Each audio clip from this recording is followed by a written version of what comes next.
বিসমিল্লাহির রহমানির রহিম। আমি মোহাম্মদ গোলাম হোসেন ডালিম, সাভার থানা যুবদলের সাবেক আহ্বায়ক, সাবেক সভাপতি, ঢাকা জেলা যুবদলের সাবেক সহসভাপতি, বর্তমানে সাভার থানা বিএনপির যুগ্ম সাধারণ সম্পাদকের দায়িত্ব পালন করছি। আজকে এই পহেলা বৈশাখ উপলক্ষে আমি সাভার আশুলিয়াবাসীকে আমার সংগঠন এবং ব্যক্তিগত পক্ষ থেকে পহেলা বৈশাখের শুভেচ্ছা এবং অভিনন্দন জানাচ্ছি।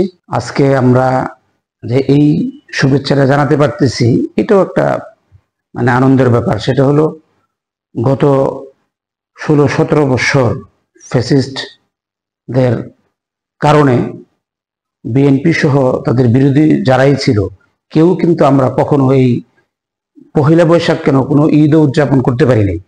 এই কয়েকদিন আগে আমাদের ঈদ হইল, ঈদে আমরা যেমন পরিবার পরিজন নিয়ে যেভাবে ঈদ উদযাপন করছি, ঠিক একইভাবে আজকে বৈশাখের আনন্দ আমরা সবাই ভাগাভাগি করে নিতে পারতেছি এবং সবার সাথে আনন্দ উল্লাস করতে পারতেছি। এটা আমরা গত 16-17 বছর করতে পারিনি।